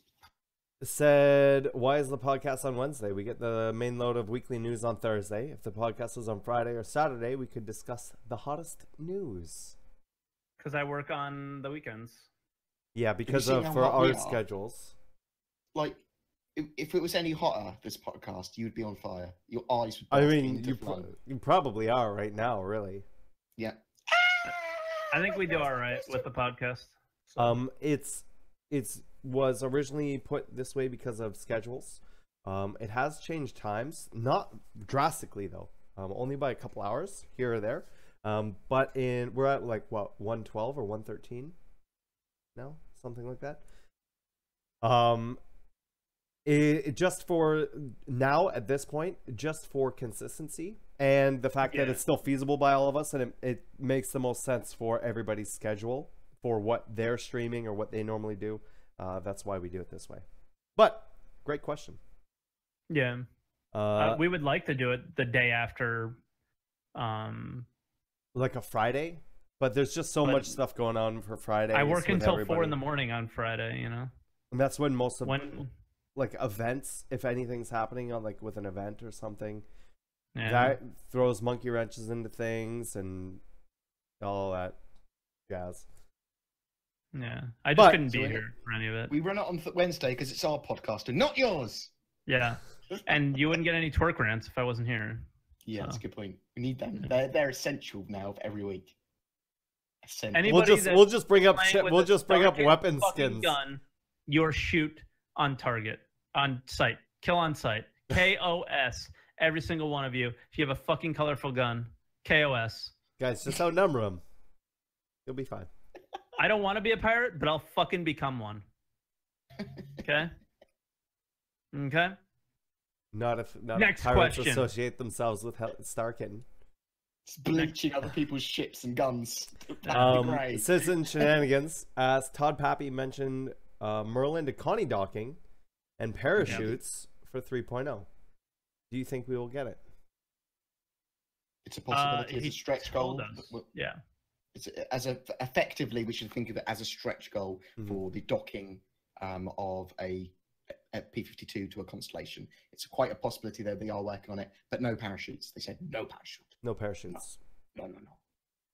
Kandaryu says, the only proper landing zone that I remember hearing about in 3.0 is Levski on Delamar.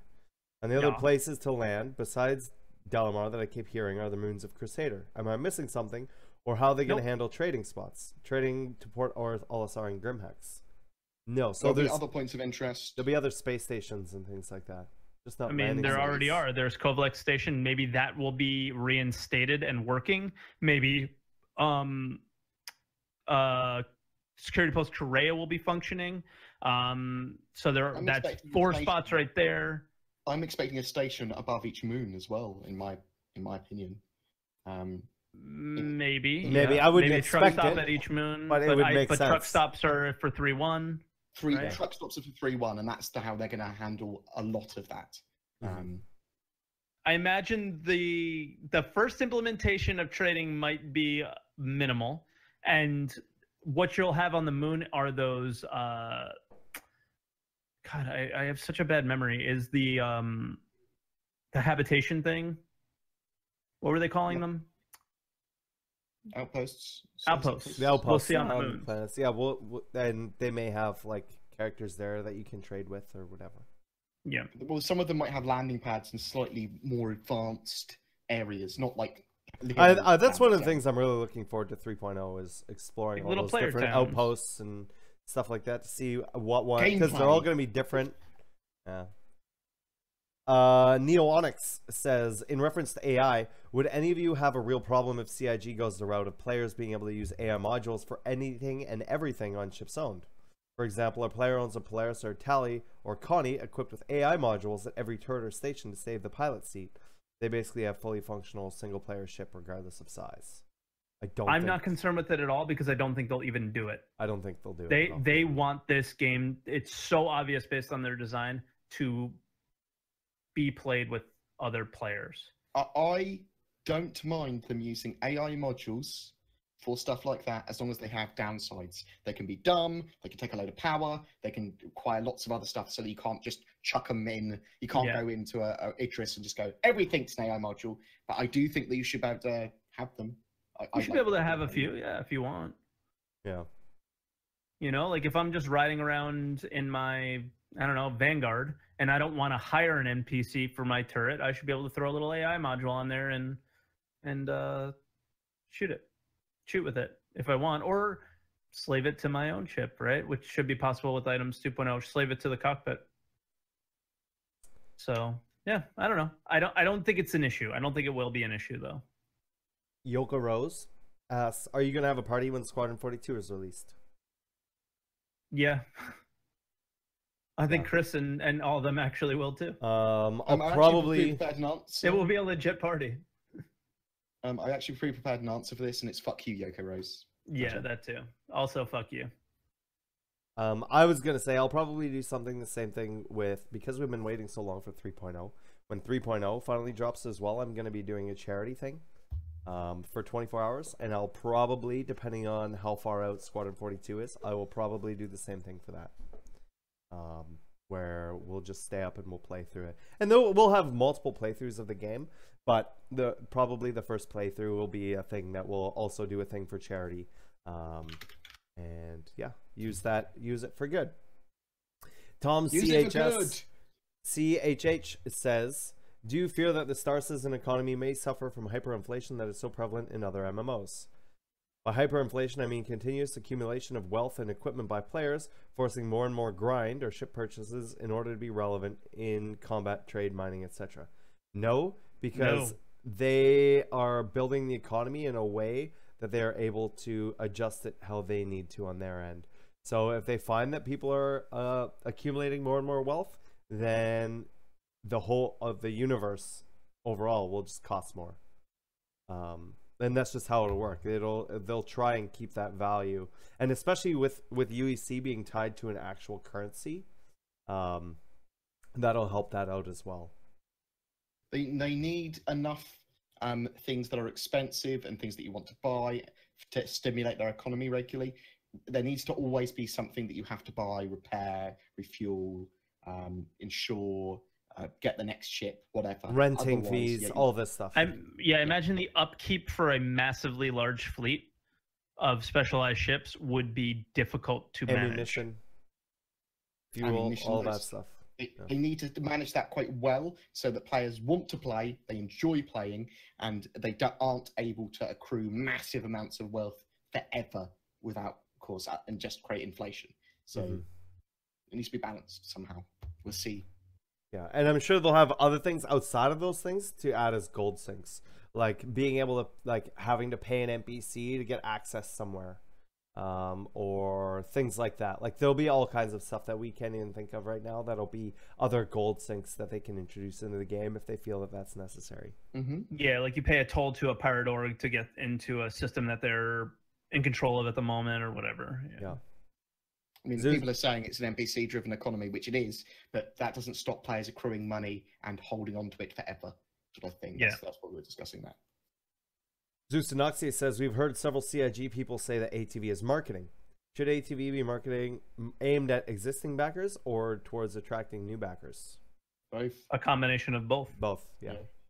So you see the beautiful videos and some introductory level content for backers that have been around for a while. I can't stand it, and I rage every time we see an episode about QA for the third time, or this is how this works, and we've seen it before. But at the same time, the community grows larger every year, and I understand it. That those things are coming in.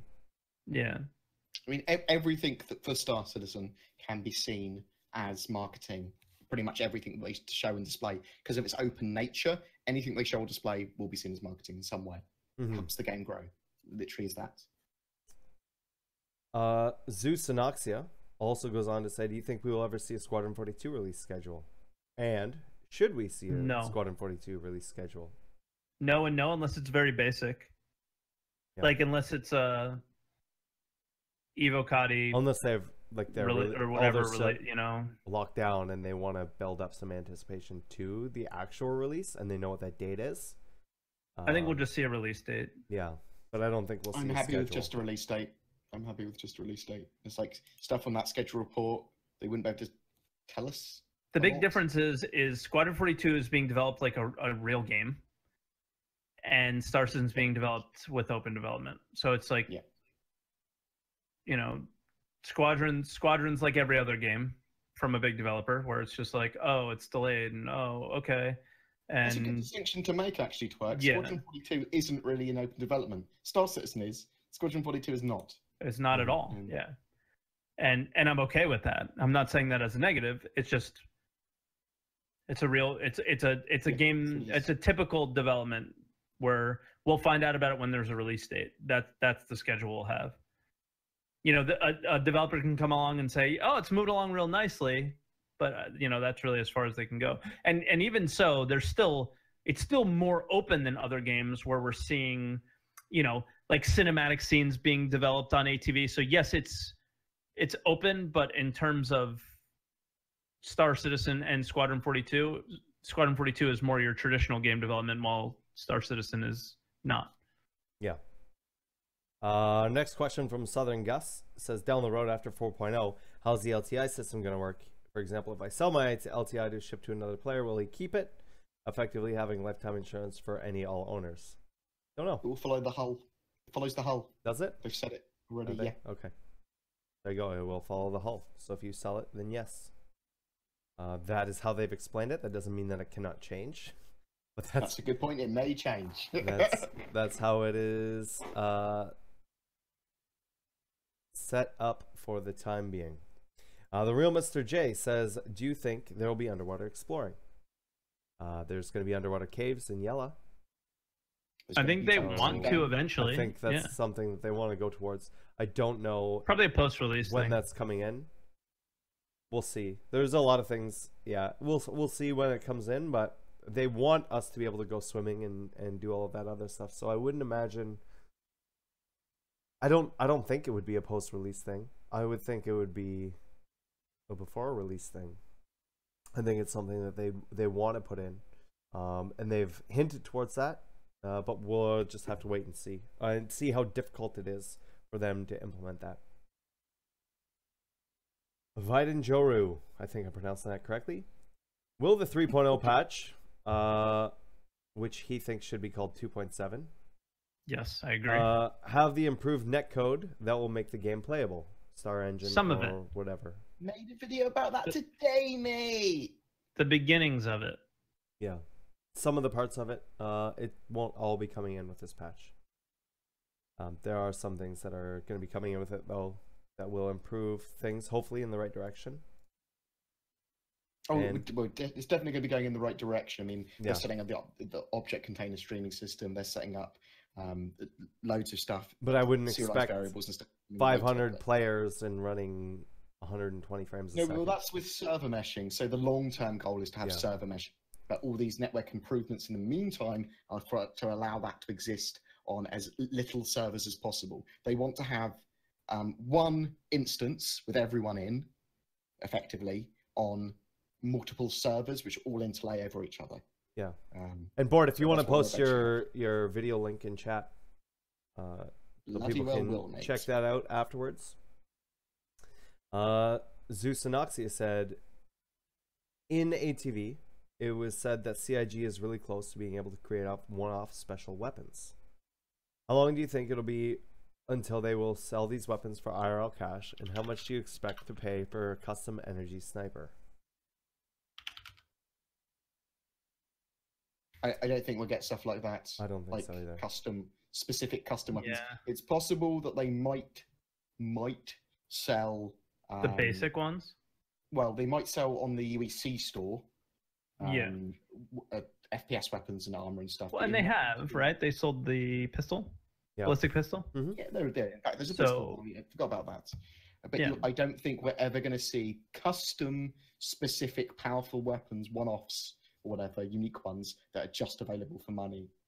Yeah. Or Like Star Citizen absolutely sells ships that are pixels for money, and you would think that that's like cash grabby or something, and I think that's maybe kind of the question that he's asking, but like it's really not. Mm-hmm. I mean, it's crash grabby to an extent. I mean, To an they're a extent, business because trying they're to a make money business. and get more money for the game. But they're not going to sell overpowered things that you can only buy for real money, which I feel like that's what the question is. They're not- aren't gonna they're- have pay to they're win. never There's going no to pay do that. win. 'Cause, people Right. go mad. It wouldn't work as a game, and people lose faith in them. They can't do pay to win, and they can do pay to get some form of time advantage, and they can regulate UEC with a little bit of money rather than just gold sellers selling it. So I actually quite agree with them that they need to handle that right. But there isn't going to be pay to win in the traditional sense at all. And then Gieran in chat said they sold the crossbow. Like, that has anything to do with this discussion? I don't think at all. The crossbow isn't like a custom overpowered weapon. That was a cross promotion between two games. Yeah, and I don't think That has nothing to do with like a custom weapon or anything. Mm-hmm. Also, I think that we'll probably It's be able to buy that in different. game as well. That crossbow. I think we'll be able to buy it in game. Yeah. So.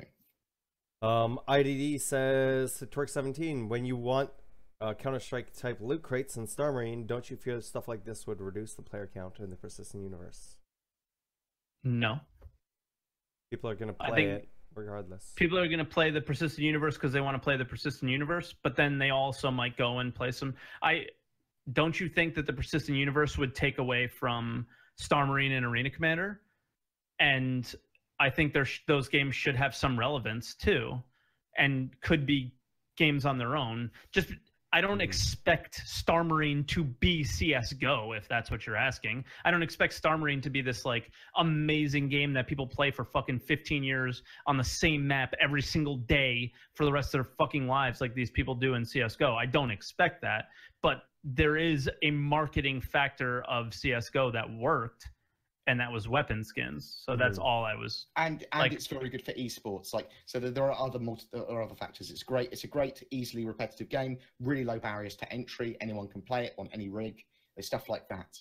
So there are other factors at play there. No. I totally agree with you with the weapon skin marketing for that kind of game. That makes people. I am want to play extra more. aggressive today, chat. It's all Okay, good. I'm sorry. Extra aggressive. Next Yeah. question's from Flying Gecko. Do you think we will see any nuclear weapons, not in the hands of players, but perhaps used by the UAE against Vandal threats? I think there'll be super weapons that are not in our hands that are part of a story for sure. Yeah, in terms of the UAE or the Vandal have them or something. Yep, absolutely. Yeah. Zorky asked, did we ever get an answer from CIG on bombing planetside from space or upper atmosphere maybe with bombers? I know we speculated a whole lot on it in the past, but CIG themselves never did comment on this. I must have missed it if so. Well, no real comment, right? to be fair, I mean, The planets we aren't know done yet. we know there's some people that watch the podcast that are from CIG, but maybe the people who are in charge of those decisions may not. And that may not go on to that. This is just sort of a forum that we use to. It's there, but I don't know. It's not something. I don't think they've ever commented officially on something we've asked to be in game. I think it's hard for them to come. Well, I mean, the whole community has asked for that, not just us. Yeah. So, but I mean, just in general. I mean, if you look at ATV this past week, they had issues and were working on just a ship landing on the face of the moons, right? Mm-hmm. Where they were working on that. So I would imagine it's still much further down the line / not really on their mind, dropping bombs from orbit or from or from atmosphere at the moment. I think that's just a little too far away to even be a discussion yet, which is why we haven't heard it, right? Because to be honest, I would imagine the things that they were working on with landing are physics grids type stuff, right? Where you're in air and you're on the ground. Like I would imagine that some of those things that they would be related to each other with bombs potentially. So I don't think it's. They're not going to answer it yet, and we clearly don't have an answer for it because we don't work there. So we can just guess. Aragorn BH says, is it a legitimate gameplay mechanic for ships like the Eclipse to protect their highly explosive ordnance from enemy fire by placing it inside? Also, would it be legitimate to say that this type of ship design makes it more stealthy? So I would say yes to the second question. For the second one, most weapons now are triggered by like a warhead or like the trigger on the end, right? So just shooting at an explosive doesn't mean it's going to explode. It may go off because of an electrical charge, or maybe go off from pressure or some other trigger that doesn't necessarily have to be an impact, right? Hence controlled explosions. Yeah. Not So detonating the actual ordnance. First question, no. Second question, whether it makes it more stealthy, you could argue that it does. I mean, and also we can just quickly point out that there was the Q&A that came out. I mean, and the Q&A basically said, yes, it is a stealth ship. Yes, it is a bomber. At the same time, you could say that that's it. Those missiles aren't on when they're just attached to the ship, and so why would they emit any other sort of signature? Well, they're not right? armed. I assume. Right? They're not armed. They shouldn't be putting out heat. They shouldn't be putting out anything until they're fired. Well, they put out heat anyway until they're fired. Yeah, right? So I understand not bolting them onto the underside does make the cross section slightly more stealthy at least. They are big, they're big things. You don't want the silhouette of that there. It would make it slightly more visible. Yeah. Right. So I understand that. So in that respect, yes, it would make it more stealthy. There you go. Next question from the same guy. Would you like to see camouflage materials introduced so that players who are planetside can hide their ships and structures from pirates or whoever flying overhead? This would force them to move on a ground vehicle in order to raid others. Like, I'm assuming he means either painting your ship a camouflage to match the planet that you're on, or covering it with like a tent, or like a camo net tent or something. Yeah, that's what I would want to see personally. I mean, cool. Obviously, I think we'll be able to paint our ship the color of the ground, and the bottom of our ship the color of the sky. But once again, that's like, well, depending on what planet you're on, right? But you might know what planet you're on and can customize on the ground or something like that. But I would like to see those camo nets that you can cover it with. Yeah, something especially with like ground vehicles, things like a Dragonfly or the Rovers or things like that. Definitely would love to be able to at least paint them in that. It's going to be interesting to see how militias on certain populated planets are going to be like. Like, are they going to have their own designs for their uniforms, ships and trucks and stuff like that we might see planetside? Or this is Star Citizen. Yeah, well, I know, but I mean, I think you know the answer how are they to that. designing them? Are they going to be camo for the planet? Are they going to just be bright colors for them? Like, oh, okay. So you're already under the assumption that they will be different on each planet, obviously. Yeah, I mean, that makes sense. Okay. I mean, some militias, well, if they're all the UEE, they probably will be very similar. But if there's militias or specific troop units that are Arctic or desert or whatever, they are going to, I assume, camouflage their stuff because that's what you would do in war, or if you're a militia of a particular type. So I'm interested to see all these different militias that they'll have fleshed out, hopefully, because we haven't heard much about them. Shambles asks, will land-based vehicles like the Rover use or even need fuel? I assume so. I would assume, yeah. That is a really interesting question, though, that I don't think anybody's ever asked. Right? Like, well, you could say it needs fuel, but then what if it gets stuck somewhere? Or solar, or some sort of fusion or something? What if you got stuck somewhere and then you got to walk back or something? I don't know. Maybe it's similar to the ships where, like, you can go at impulse, but not... Like, always, you can go at impulse, but not at any of the faster speeds, like cruise or whatever.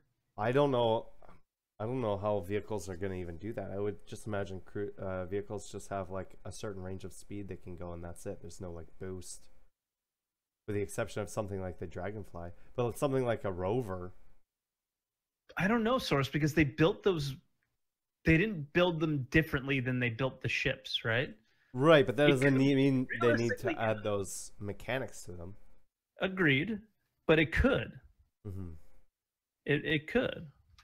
You know, it could have nitrous or something like that. And if you want to compare it to a car, I don't know. I'm not sure if they're going to have fuel. I mean, in real life, right now, they have nitrous on cars now. I think it might be power. It might be electric driven. So the power plant might just.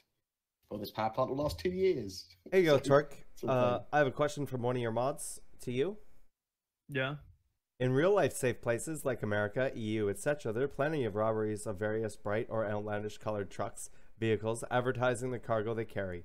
What's so different between that and players' NPCs having billboards, brightly colored ships in the safe or green-zoned areas of space where there's a strong UEE presence and less likelihood need to worry about being ambushed or getting into fights? From Sunday of Doom. Fuck you, Sunday. He's right. I mean, he's kind of right, you know? But I think there's less of that in Star Citizen than there is in the current world now. Yeah. I don't think that's how most of the game would be played. He has a very good point, but at the same time, I'm for open customization. I don't imagine that's how the game would be played. As much as possible for people in general. Windlord asks, if they implement poker in game, this is to Twerk, do you think they will add emotes for expressions for bluffing or double bluffing? What the fuck is a double bluff? I don't know. I get people that lose. That question what does a double bluff expression look like? What does an animation of a bluff look like? Because guess what? Yeah. If you're an actual poker player, this is what every expression looks like.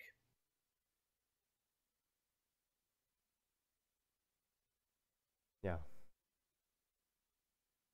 It's all the same. Really pretty sexy. It's pretty sexy, that's right. I feel like you're in the room with me.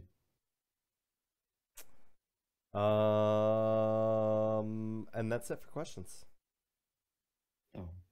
Yeah. So. Oh shit. Cool. Yeah, good timing, hey? So there would be animations, but they wouldn't have to do with bluffing, I don't think.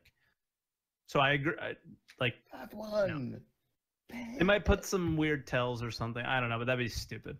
Just everyone would just be using the table flip one. Table flip. Yeah. Just walk off.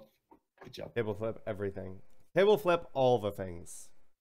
That being said, Twerk, what are you up to this week, and where can people find you? I don't know. I don't know. I played I don't know. I played the final Walking Dead episode. Mm-hmm. So I'm pretty much have 2 games that I'd play this week, and they'd be Star Citizen and PUBG. And I want to throw PUBG against the wall right now. But I don't know, man. I don't know what I'm up to. I'm probably gonna take Monday and Tuesday off again this week. I did it this past week. Just keep getting my life together. Mm-hmm. I'm officially here's the one thing that I am doing. I guess I can kind of share this is kind of going your route a little bit. Was I'm having a hard time sticking to my healthy ways. and I need to stay healthy because I have It's good for you. issues. Yeah, I have issues that I need to be healthy, or I have worse issues, right? Mhm. So I wanted to get chat involved somehow, and we had a discussion, and they like, I don't do that twerk talk at the end of the stream anymore for some random reason. I don't know why I stopped. And I thought about just like going for a walk around the block and doing it instead of doing it for the last 15 minutes Like what I've been doing on stream. Yeah, but like for, you know, like 20 minutes, just go for a walk and just talk to people, and do it at the end of every stream. And just kind of, so that's what they suggested. And then I'm still trying to figure out a way to have chat hold me accountable.